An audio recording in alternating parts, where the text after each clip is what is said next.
Usaping pananampalataya. Ang pangangaral ng mga pastor sa Pilipinas. Ang tanong, katotohanan ba?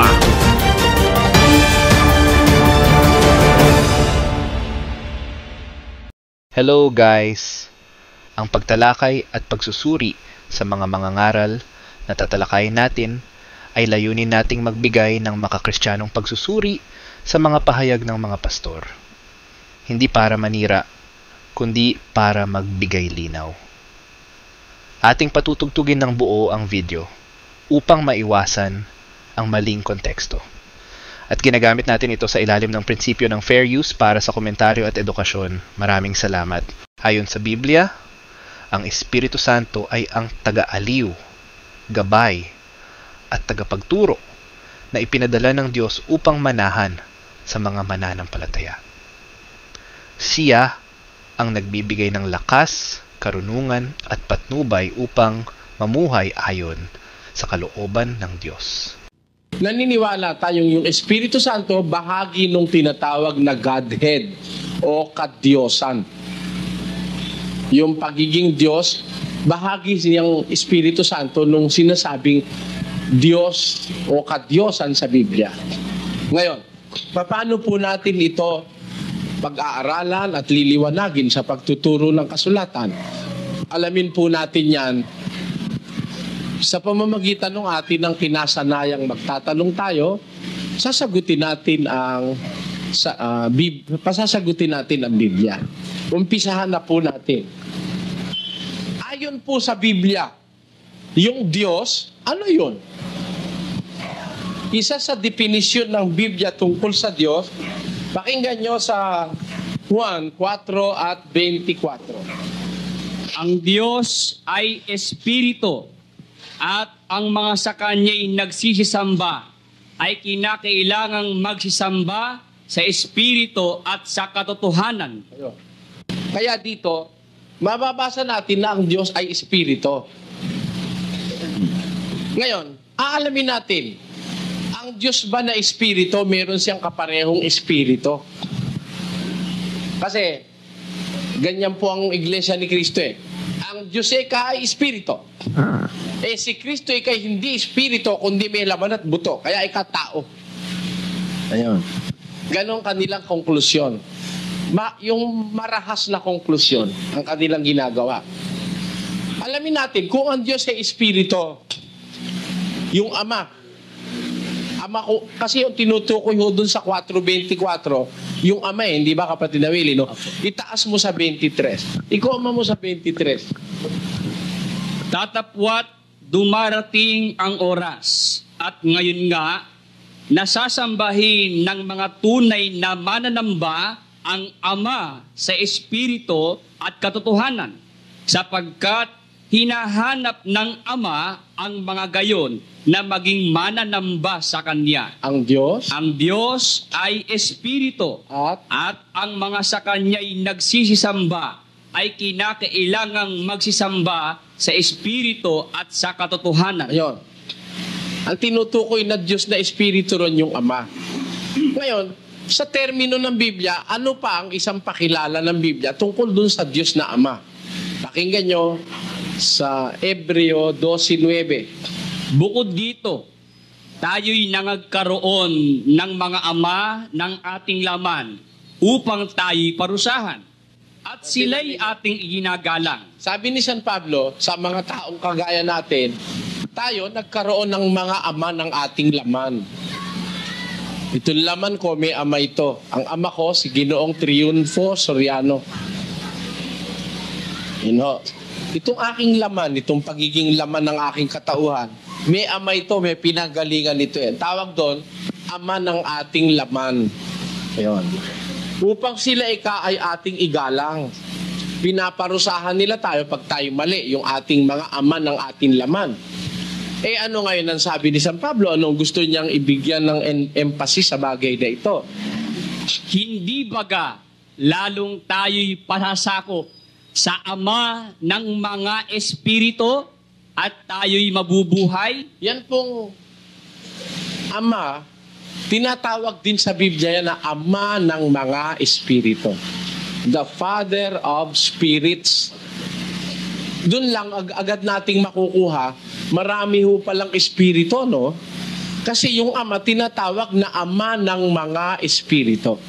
Yung Diyos na Ama na kailangang sambahin sa espiritu at katotohanan, na yun sa kanyang sarili espiritu siya. Siya pala, Ama rin ng mga espiritu. Kaya si Ama ng mga espiritu, lumikha siya at nanganak siya ng mga espiritu. Di ba, no, mga kapatid? Tayag kayo? Gamit ni San Pablo sa talata, ang Ama ay Ama ng mga espiritu. Gaya rin naman ng Ama ng ating mga laman. Mga ama ng ating laman. Kaya itong ating laman, yung pagkatao nating itong laman, may Ama yan. Sabi ko nga sa inyo, aking Ama, si Ginoong Triunfo Soriano. Yun ang Ama ng aking laman. Pero merong espiritu na may Ama naman ng espiritu. At ang Ama ng mga espiritu, yung Ama ng langit at lupa. Yung Ama ng ating Panginoong Hesus. Yun ang Diyos Ama. Pagka sinabing Ama ng mga espiritu, ibig sabihin, maraming espiritu na nagbuhat sa Kanya. Tanggap na po natin yon. Kung siya'y Ama ng mga espiritu, gaya rin ito. Sa Santiago 1:17, ganito po nakasulat. Ang bawat mabuting kaloob at ang bawat sakdal na kaloob ay pawang buhat sa itaas na bumababa mula sa Ama ng mga ilaw na walang pagbabago ni kahit anino man ng pag-iiba. Kita nyo, tinatawag ho siya sa isang panig ng Biblia, Ama ng mga ilaw. Maraming ilaw na nanggaling sa Kanya. Ha? Sa Kanya nag-originate yung ilaw. Si Kristo lang, ilaw yun 8:12 ng 1. Ako ang wika, ang ilaw ng sanlibutan. Ama siya ni Kristo. Kaya siya Ama ng ilaw, kung si Kristo ilaw. At kaya naman ilaw si Kristo dahil nanggaling siya sa ilaw. Ama ng mga ilaw yung Ama. Ama ng mga espiritu. Ayan. Yan ho ang ating nababasa sa talata. Ngayon, establisado na yung Ama, Ama ng mga espiritu, marami sa kanyang nanggaling na espiritu. Ngayon, alam nyo, yung ibang espiritu nanggaling sa kanya, ang tawag ay ganito. Sa 1:7-14 ng Ebreo, ganito ating mababasa. At sinasabi niya tungkol sa mga anghel, yaong ginagawang mga anghel niya ang mga hangin. Tingnan ninyo, yun ikang mga anghel, yun, parang yung hangin, ano? Ginagawa niyang mga anghel niya ang hangin. Ano ang tawag ng Biblia sa mga anghel na ginawa ng Diyos? Sa 14. Hindi baga silang lahat ay mga espiritong tagapaglingkod Na mga sinugo upang magsipaglingkod sa kapakinabangan ng magmamana ng kaligtasan? hindi ba yung mga anghel na yun ay mga espiritong tagapaglingkod? Na mga sinugo upang maglingkod sa kapakinabangan ng magmamana ng kaligtasan? Kaya pati yung mga anghel, mga espiritu rin. At alam nyo, meron hong 3 klaseng anghel. May kerubin, may serafin, at saka mayroong anghel. Ayan. Kumbaga may matataas na kalagayan sa anghel. Yan puro espiritu ho lahat yan. Kaya matuwid lang na ating paniwalaan ang sinabi ng San Pablo sa Ebreo 12:9 na siya'y Ama ng mga espiritu. Kasi marami hong espiritu na nanggaling sa Kanya. Ngayon, yung ibang mga espiritu nanggaling sa Diyos, sumama, lumaban sa Diyos. Alam nyo kung ano tawag naman ng Biblia doon sa mga espiritong lumaban sa Diyos? Sa Apokalipsis 16. Sapagkat sila'y mga espiritu ng mga demonyo na nagsisigawa ng mga tanda, na pinaparoonan nila ang mga hari sa buong sanglibutan upang tipunin sa pagbabaka sa dakilang araw ng Diyos na makapangyarihan sa lahat. Ninyo, may mga kalaban ng Diyos. Ang tawag po ng Biblia, sila hindi bagay sila mga espiritu ng mga demonyo. Na tinitipo nilang mga tao para makipagbaka sa Diyos sa dakilang araw ng pagbabaka. Kaya po, diyan makikita nyo, napakarami ng espiritu. May espiritu ng mga anghel ang tawag. Hindi ho espiritu ng mga anghel, kundi espiritong anghel. Kasi yung anghel nga, espiritu na yun eh. Ngayon, may espiritu rin po na mga demonyo. Oh. Ano ang tawag ng Biblia dun sa espiritu ng mga demonyo? Pakinggan nyo sa Mateo. Tatapwat ang karumal-dumal na espiritu. Kung siya'y lumabas sa tao, ay lumalakad sa mga dakong walang tubig. Meron po palang tinatawag ang Biblia mga karumal-dumal na espiritu. Yun ang punto natin doon. Nako, nagkasalansa-lansa na espiritu. May anghel, may kirubin, may serapin, may mga demonyo, mayroong mga karumal-dumal na espiritu. Sa ibang termino, hindi karumal-dumal lang ang ginagamit eh. Meron pang 18. Deuteronomio, versikulo 10 hanggang 12. Pinafamiliarize ko lang po kayo doon sa mga terminong espiritu sa Biblia. Babasa po tayo uli. Huwag makakasumpong sa iyo ng sino mang nagpaparaan sa apoy ng kanyang anak na lalaki o babae, o naghuhula, o nagmamasid ng mga pamahiin, o engkantador, o manggagaway, o engkantador ng mga ahas, o nakikipagsanggunian sa mga masamang espiritu. Kita nyo? Bukod doon sa salitang karumal-dumal na espiritu, ginagamit pa ng Biblia yung mga masasamang espiritu. Ang dami ho niyan, mga kapatid. Ang dami. Ngayon, malalaman nyo kung gaano karami yan eh. Alam nyo kung bakit? Alam nyo, meron ng tao ngayon. May espiritu na ng katakawan. May espiritu pa ng kalibugan. May espiritu pa ng kasinungalingan. May espiritu pa ng kaswapangan. Ang dami, sa kanya lang mag-isa, ang daing nakatira. Tingnan ninyo si Maria Magdalena, ang daing nakatira kay Maria, kaya siya naging masamang babae. Sa Lucas 8:1 hanggang 3. At nangyari, pagkatapos ng kaunting panahon, na siya'y naglalakad sa mga bayan at mga nayon, na ipinangangaral at dinadala ang mabubuting balita ng kaharian ng Diyos. At kasama niya ang 12 at ang ilang babae na pinagaling sa masasamang espiritu at sa mga sakit, si Maria na tinatawag na Magdalena, na sa kanya'y 7 demonyo ang nagsilabas. Biro nyo kay Maria lang, 7 na. Kung halimbawa, yung 1 bilyon tao magkaroon ng tig-7. Ilang bilyon yun?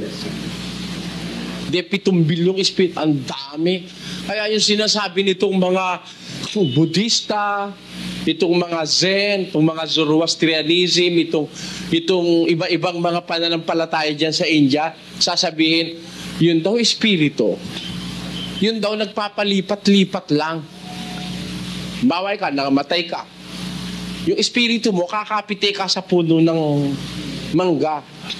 Pag napaglihian ni kanong babae yung mangga, yung espiritu nun ang pupunta doon sa batang ipinapaglihi mo. Sabi ko, pagka ganun, hindi dadami espiritu dahil nag-umpisa lang 2 tao sa mundo eh. Dapat 2 lang ng 2. Kasi yun din palang espiritu na yun ang sumasalin eh. Mali yun. Ang espiritu, ipinapanganak yan. Kasi, nanganganak ang espiritu. Miski ang Diyos, nanganganak din.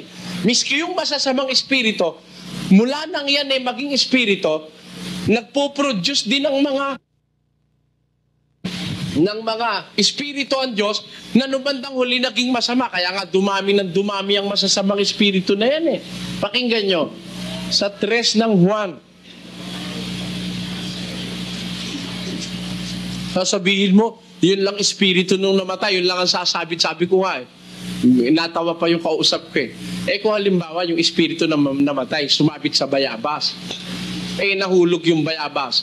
nakain ng baboy. Eh di doon ikaw sa baboy mapupunta. Oo, ika. Abi, napakamalas naman tao nun mula sa pagiging tao na uwi sa baboy. Ano naman paniniwala yan? Ang sinasabi niyo na yung reincarnation. Ha?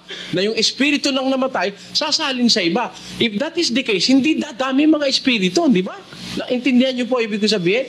Pero pagkarami-rami na espiritu, sa Juan, ang ipinanganak ng laman ay laman nga.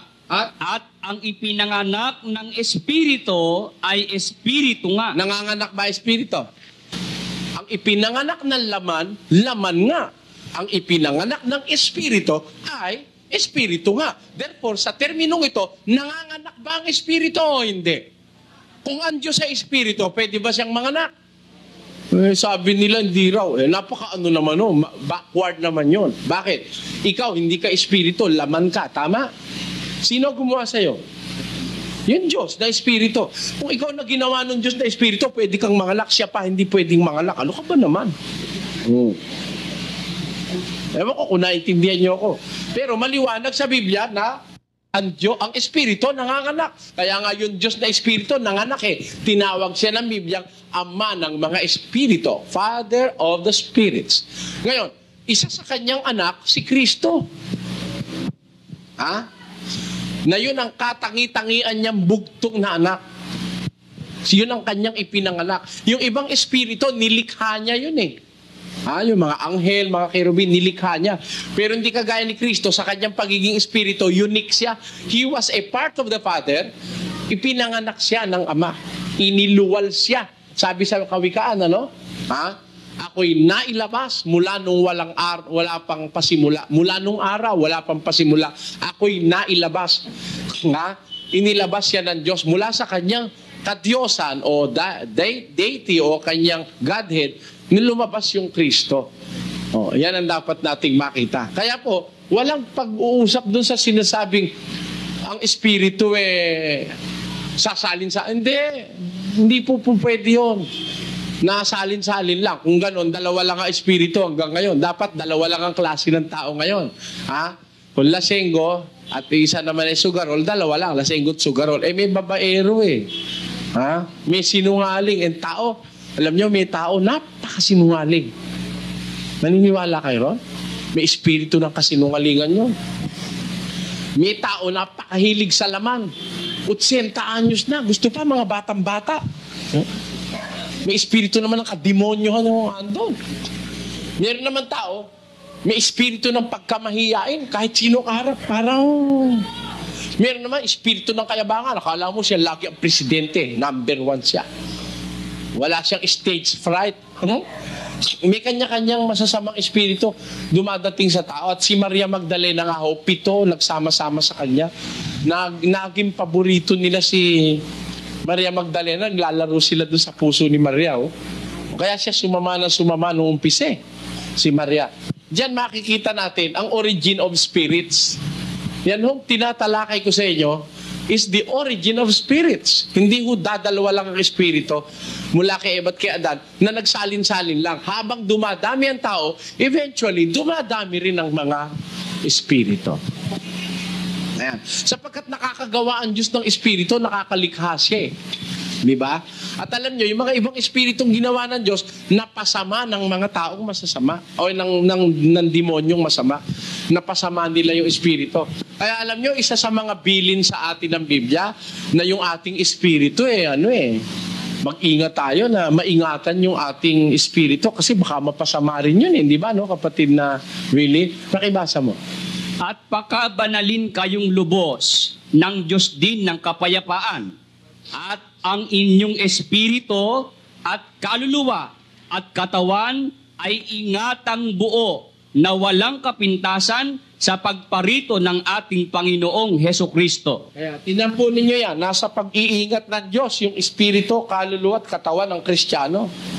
Bakit? Pag hindi iningatan yung espiritu mo, mapapasama yan Alam nyo, ito po ang nagpapasama riyan. 2 Korinto 11:3, patuloy sa 4.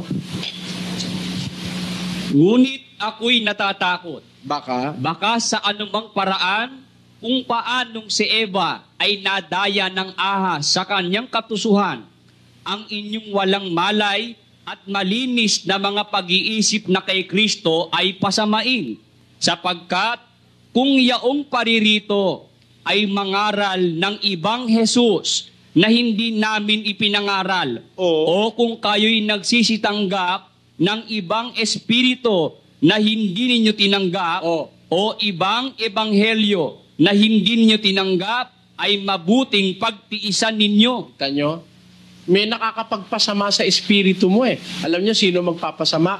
Yun ding espiritu. Baka yung mga ngaral sa inyo, mga aral ng ibang Jesus, o ibang ebanghelyo, o baka makatanggap kayo ng ibang espiritu na hindi ninyo tinanggap sa amin, pagtiisan na lang ninyo. So baka what corrupts a spirit is also spirit. May corrupting spirit si Satanas eh. May power of corruption siya na yung masama, yung mabuting espiritu nasa iyo, mapasama niya. Kaya po ang daig-daig niya ng napasama. Biro mo, espiritu, dami. Sa mundo, ang dami. Merong sabi nila, may 20 raw.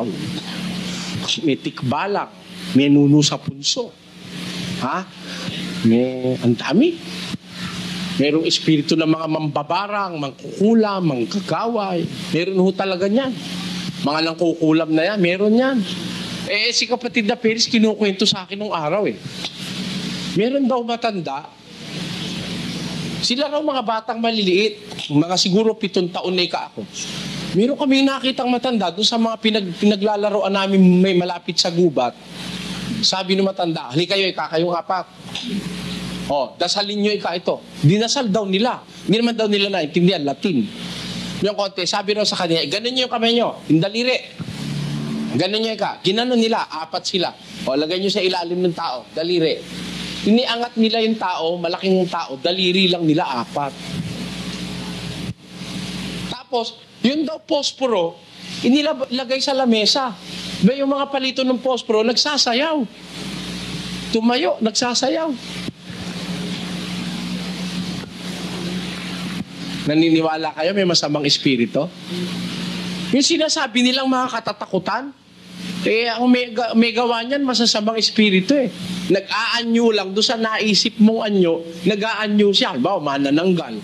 Akala mo talagang may manananggal, wala, espiritong masama yun. Nag-aanyo lang doon sa Panginooring naiisip mo para iligaw ka sa pagkilala. Yan. At gawain ng, alam nyo, ngayon sa mundong ito, ang daming espiritu. At ang Kristiyano, ang kalaban natin, mga espiritu. 6.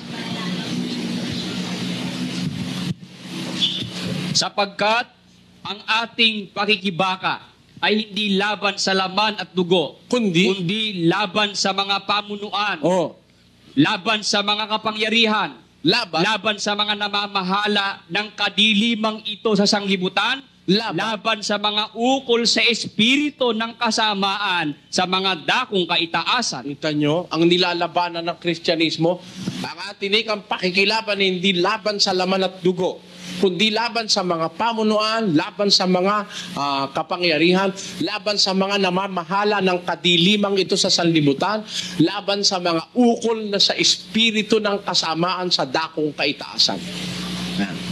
Kaya may mga espiritong masasama dito sa mundo, mga kapatid. Meron pang isang talata, yung espiritu ng hangin. Yan pa rin.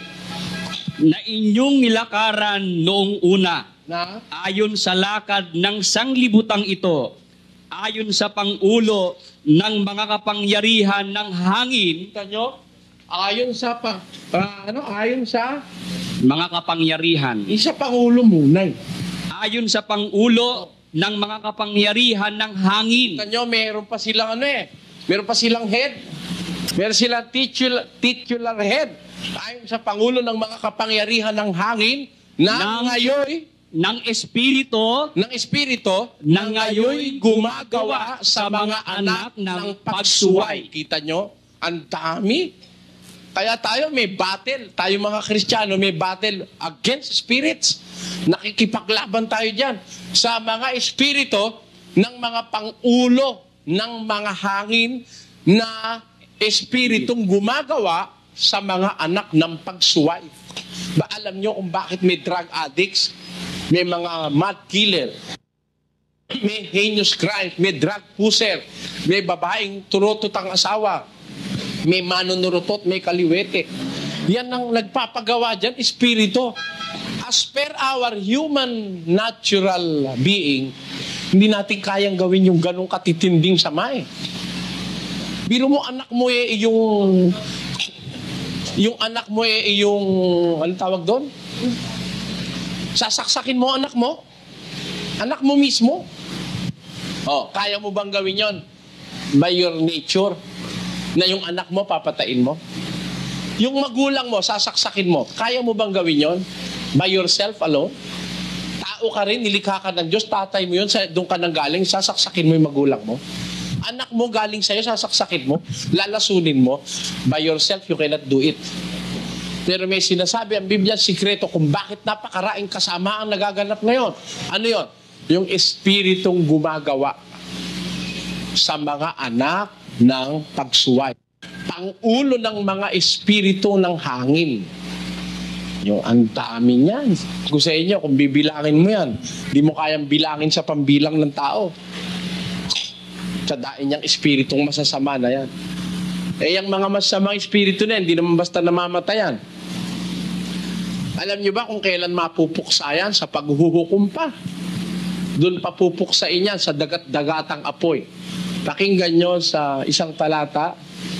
At nang siya'y makarating sa kabilang ibayo, sa lupain ng Gadareno, ay sinalubong siya ng dalawang inaalihan ng mga demonyo na nagsilabas sa mga libingan na totoong mababangis, na ano pat sino may walang makapagdaan sa daang yaon. Meron dalawang tao na inaalihan ng mga demonyo doon sa may lupain ng Gadareno, no?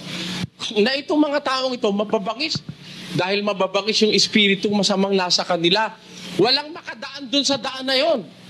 Takot ang mga tao dahil doon sa dalawa lang takot sila. Dahil napakaraing demonyong nakatira ron sa mga tao na yon. O ano ngayon ang dami? At narito, Teka muna. Naalala ko, baka makalimutan ko. Alam niyo ba kung bakit yung demonyo pumupunta sa tao? Sino sa inyo nakakaalam nun? Kasi tayong tao, meron tayong pagkatao. Meron tayong espiritu, di ba? Yung espiritu natin nakatira doon sa ating pagkatao. Payag ho kayo doon? Hindi siya outcast. Hindi siya squatter. Talaga andun siya. Itong demonyo, nung lumaban sa Diyos, naging squatter, tinapon ng Diyos yung mga espiritong masasama. Kung sila squatter, wala silang titirhan, sa tao sila tumitira. Naintindihan niyo yung sabihin? Ganyan ang mga espiritu. Kaya pinasasama nila ang tao para pagsama na ng tao, magiging permanent stay nila ang dun sa tao na yun. Nakuha nyo? Kasi outcast sila, squatter sila.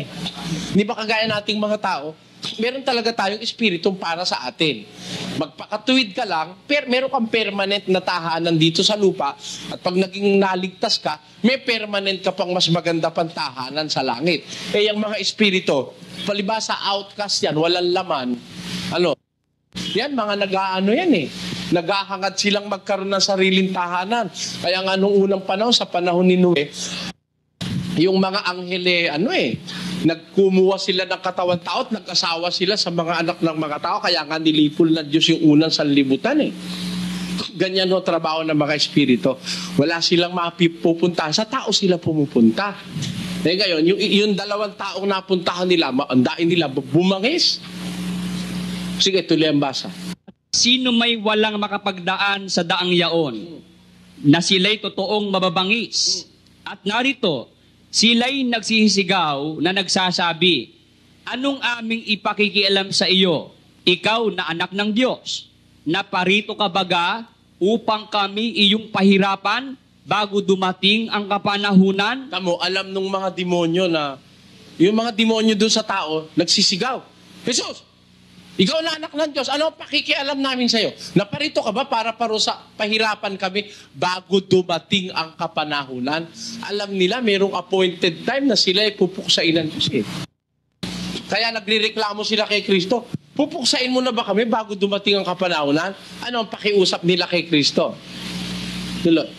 Sa palayo sa kanila ay may isang kawan ng maraming baboy na nagsisipanginain. At namanhik sa kanya ang mga demonyo na nagsasabi, kung kami palalayasin mo, ay paparoonin mo kami sa kawan ng mga baboy. At sinabi niya sa kanila, magsiparoon kayo. At sila'y nagsilabas at nagsipasok sa mga baboy. Kita nyo? Tuloy. At narito, ang buong kawan ng mga baboy ay napadaluhong sa bangin hanggang sa dagat at nangamatay sa tubig. Gaano karae? At ipinahintulot niya sa kanila. At ang mga karumal-dumal na espiritu ay nagsilabas at nagsipasok sa mga baboy. At ang kawan ay napadaluhong sa bangin hanggang sa dagat na sila'y may mga 2,000 at sila'y nalunod sa dagat. Biro mo? Meron 2,000 kawan ng baboy. Yung lumabas dun sa 2 tao, nagpasukan dun sa baboy, may 2,000 napasok. 2,000 baboy tuloy ang nagpakamatay. Dahil dun sa pasok ng espiritu na yun. Kasi hindi sila pwedeng tumahan sa baboy eh. Ano lang yun, pansamantala lang yun, para lang sila may malipatan. Nakiusap sila kay Jesus, pumunta na lang kami sa baboy kung palalabasin mo kami dito sa 2 taong nito. Nagpuntaan sa baboy, ay yung mga baboy hindi naman po pwedeng manatili ron yung masamang espiritu. Yan ang sinasabi naman ng Sabadista, kaya ikaw wag kayong kakain ng baboy. Dahil ikaw ang baboy ay may masamang espiritu. Hindi totoo yun. Yung masamang espiritu, nakiusap na pumunta sa baboy. Pero hindi nagtagal dahil yung baboy na pinuntahan, kung hindi lapat sila doon, ginawa ng mga baboy, nagpakamatay. Nagpuntahan doon sa bangin at nahulog sa dagat, may 2,000 dain, no? Biro mo, dain, no? 2 lang yung taong kinaroroonan nung lumabas, pumasok sa 2,000 baboy. Ilang libong espiritu yon? Kita nyo? Ano ang pangalan nila? Balikan nga natin. At tinanong niya siya, ano ang pangalan mo? At sinabi niya sa kanya, Pulutong ang pangalan ko. Bakit? Sapagkat marami kami. Kita mo, yung nasa taong kinaalihan nila, tinanong ni Jesus, ikaw na espiritu masama, ano pangalan mo? Ang pangalan ko, Pulutong. Bakit? Marami kami. Ano sa English yung Pulutong, ha? Ha? Legion. Group, Legion. Legion. Ang pagkakasalin dun sa group, pero Legion ang mas maganda. Alam nyo kasi yung Legion, ang dai-dai nun. Ang katunayan nga Legion, 2,000 mahigit. Ang daming espiritu, no? Kaya ingat kayo. Baka may katabi kayo dyan na espiritu, aali-aligid, gusto makapasok. Ha? Oo, biro mo, dating wala kang kahilig-hilig sa babae, pag napasok ka nun, lahat ng babae gusto mong halayin. Masamang demonyo yun. Demonyo yan eh. Espiritu ng mga demonyo eh. Dating hindi ka naman matakaw ng pera. Bakit ngayon napakatakaw? Ang pera mo mahal na mahal mo. Hindi mo lang mabitawan. Pakikiramdam mo, baka may espiritu nang pumasok sa'yo. Manalangin ka na sa Diyos na palabasin sa'yo yun. Ako, pangit yun. Meron ganun eh. Meron tao bigla nag-iiba ugali. Alam niyo kung bakit may espiritu masama ron? Nakapasok. Napatunayan na natin ang dai-daing espiritu, no? Yun lang naman ang point ko eh. Sabihin nyo, napakarain naman binasa, ang papatunayan pala, isa lang. Mas mabuti na yung marami kayong alam, di ba? Ang daming espiritu, pulupulutong pa. Ha? Kay Maria Magdalena, isang grupo ng 7 eh. Ha? 7 siya eh. Sa inyo, ilan-ilan ng mga...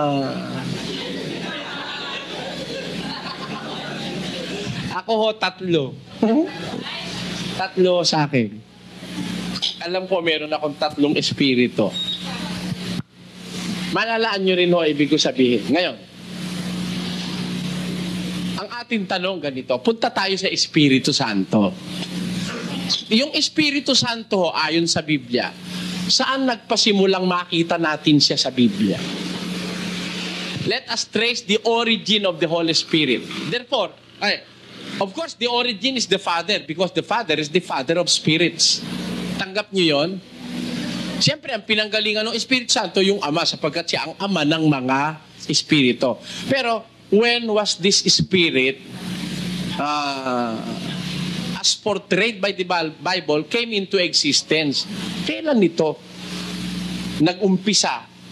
O kung may umpisa man siya, o kaya nakita natin sa Biblia kung kailan siya andon, umpisa. Pakinggan nyo sa isang talata po ng kasulatan.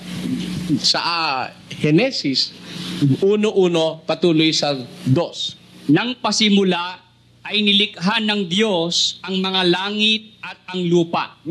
At ang lupa ay walang anyo at walang laman. At ang kadiliman ay sumasa ibabaw ng kalaliman. At ang Espiritu ng Diyos ay sumasa ibabaw ng tubig. Yun ho bang Diyos? Yung Espiritu ng Diyos pareho?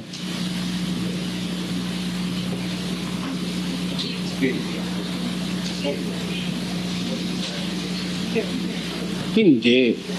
Iba yung Diyos kesa dun sa kanyang Espiritu. Kaya, Diyos, tapos Espiritu ng Diyos. Para rin yung nang pasimula siya ang verbo. Ang verbo ay sumasa Diyos. O di iba yung Diyos na kanyang sinasakanyahan, ano? At ang verbo ay kay Diyos. Ngayon, iba yung Diyos kesa sa verbo ng Diyos. Kaya din naman nung salitang Diyos at Espiritu ng Diyos. Parang ganito. Yung pagsusuot ng mahinhing damit, aral yun ng Ebanghelyo. Ha? Pero hindi yun ang Ebanghelyo. It's only a part of the gospel. But the gospel is the whole. Ha? Iba yung Ebanghelyo kaysa sa aral ng Ebanghelyo. Nakuha niyo po punto ko.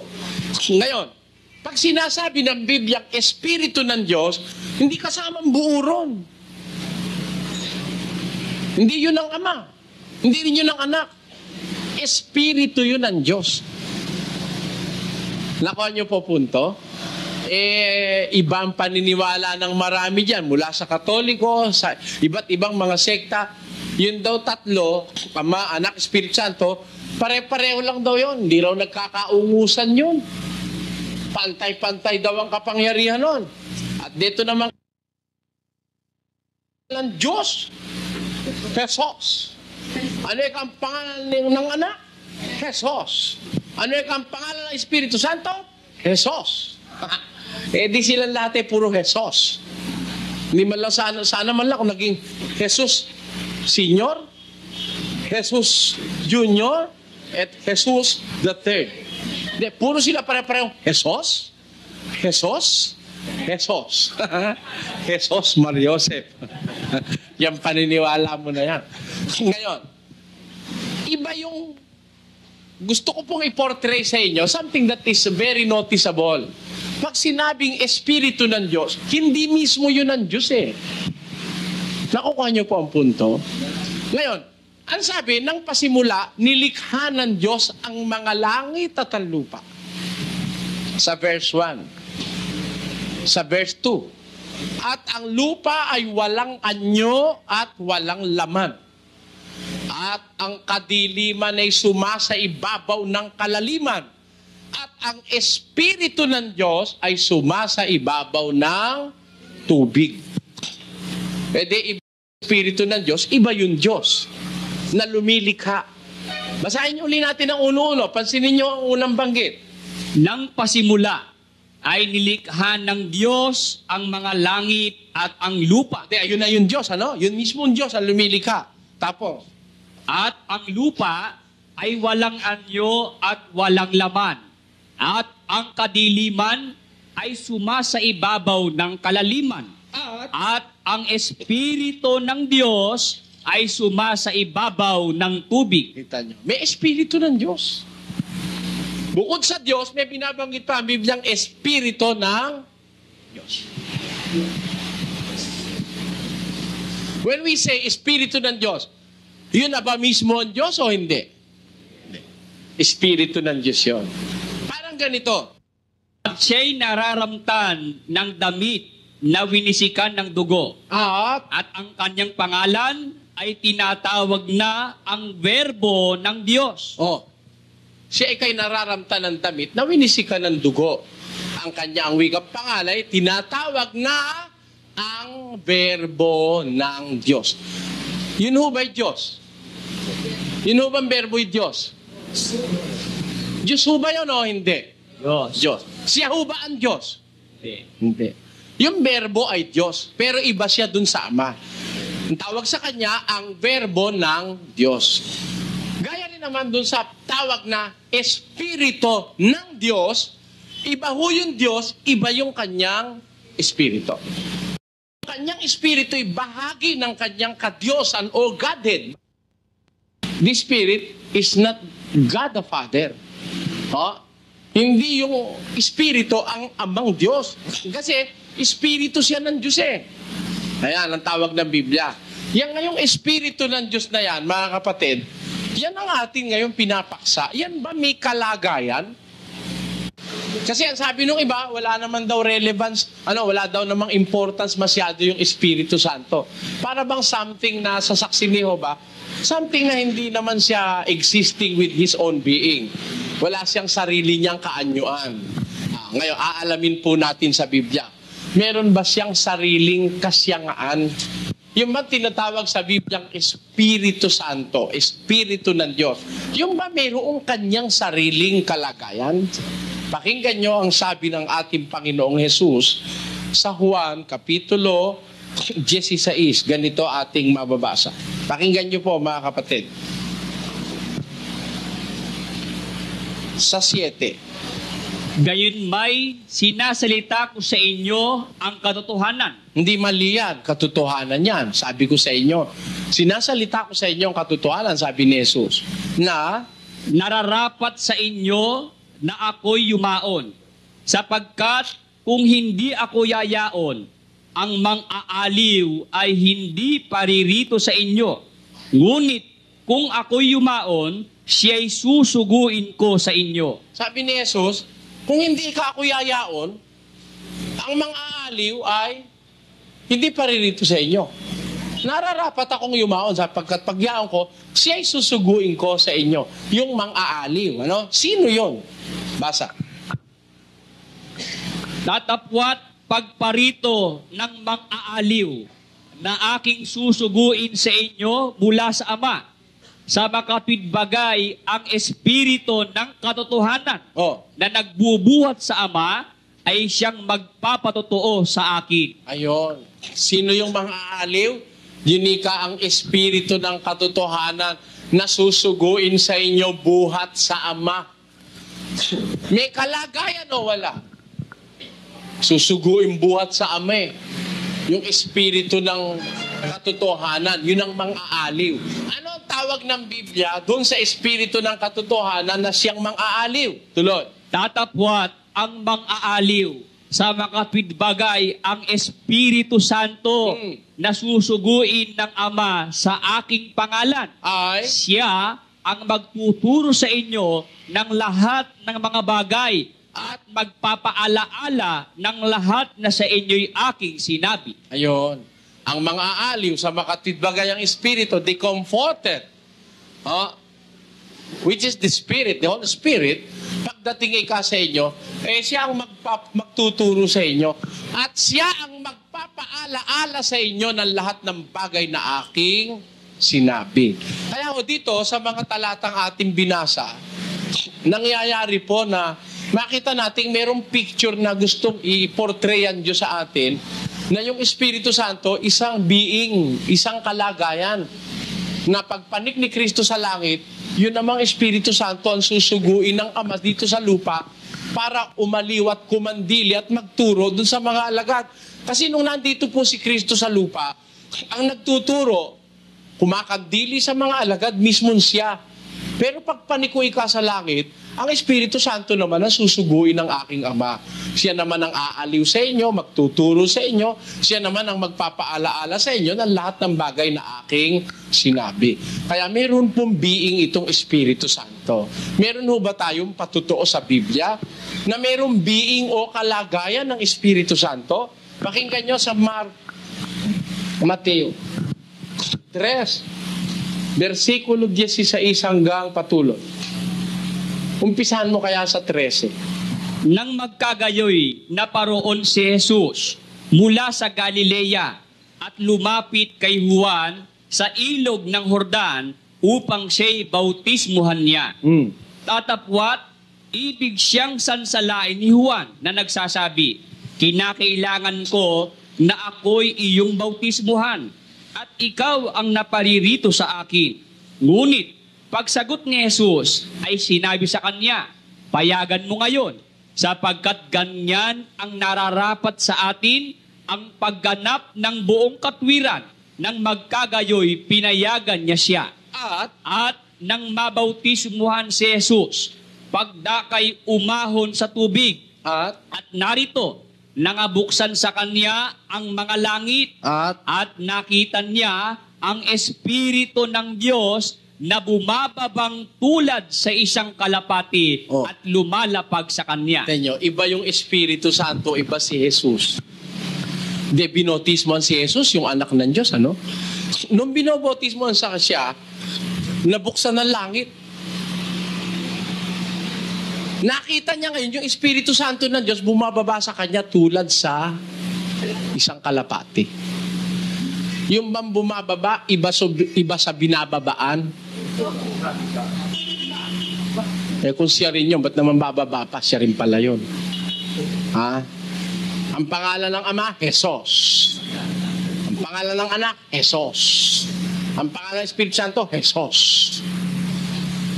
Mali eh. Bakit? Eto nga si Jesus eh. Jesus, eto, binobotismo ni Juan. Nabuksan ng langit, bumababa ngayon yung Espiritu Santo. Di iba itong Jesus na binababaan kaysa doon sa Espiritu na bumababa. That is rhetorical and logical. Siyempre, pag bumababa, iba yung bumababa sa kay binababaan. Eto na ngayon, bumababa na. Kung ngayon, ano sumunod na pangyayari? At narito, ang isang tinig na mula sa mga langit. Asan na yung Espiritu Santo? Nasa langit pa, wala na? Wala na, bumaba na eh. Dumadating na kay Jesus eh. Nung aktong wala na sa langit yung Espiritu, bumaba na at dumadating na kay Jesus, meron namang isang tinig na mula sa langit. Ano sabi ng tinig? Na nagsasabi, ito ang sinisinta kong anak. Sino yung nagsasalita ron? Yung Ama. Tinuturo yung anak. Ito ikaw sinisinta kong anak na siya kong lubos na kinalulugdan. Kita nyo? May tatlo, no? Ito si Jesus sa ilog ng Jordan kasama ni Juan. Binobotismohan. Bumaba yung Espiritu Santo. Ano?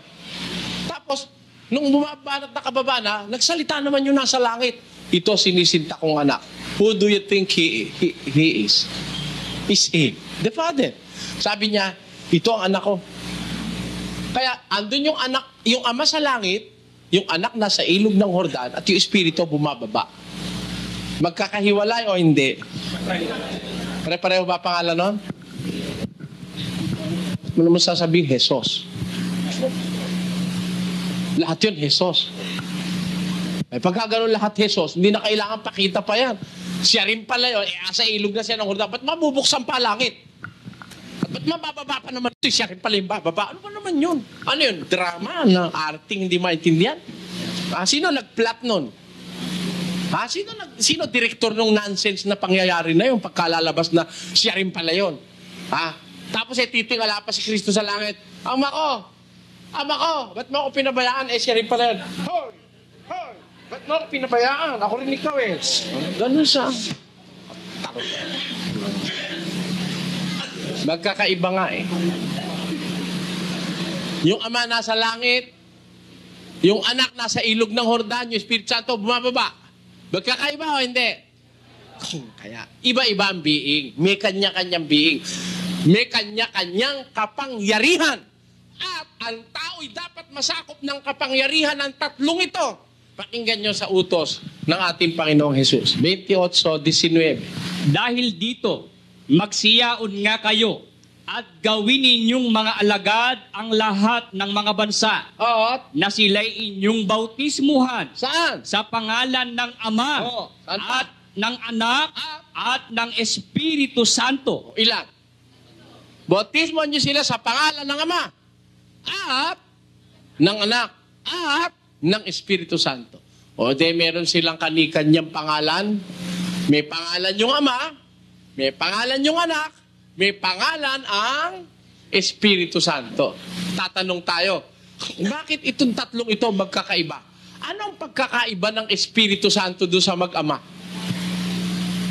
Napag-aralan na natin yung kalagayan ng ama, no? Pati tungkulin niya. Yung anak, napag-aralan na natin, pati tungkulin niya. Ang Espiritu Santo, how does the Holy Spirit differ from the Father and from the Son? Ha? Ano pangalan ng Espiritu Santo? May pangalan ba Espiritu Santo? Ano ginagawa niya? Anong tungkulin niya? Why is the Holy Spirit needed to be a part of our faith? Bakit kailangan sampalatayan na nating Espiritu Santo? Ano ba ginagawa niya sa atin? At anong tungkulin niya sa atin bilang mga Kristiyano? Ayon sa Biblia, may iba't ibang espiritu na binabanggit. Ang Espiritu ng Diyos na nagbibigay buhay at patnubay, at mga masasamang espiritu na nagdadala ng tukso at kasamaan. Itinuturo ng kasulatan na dapat kilalanin at sundin lamang ang espiritu na mula sa Diyos. Maraming salamat sa panunood. Please subscribe, like, and share. Mag-comment naman kung ano ang masasabi ninyo sa aking content.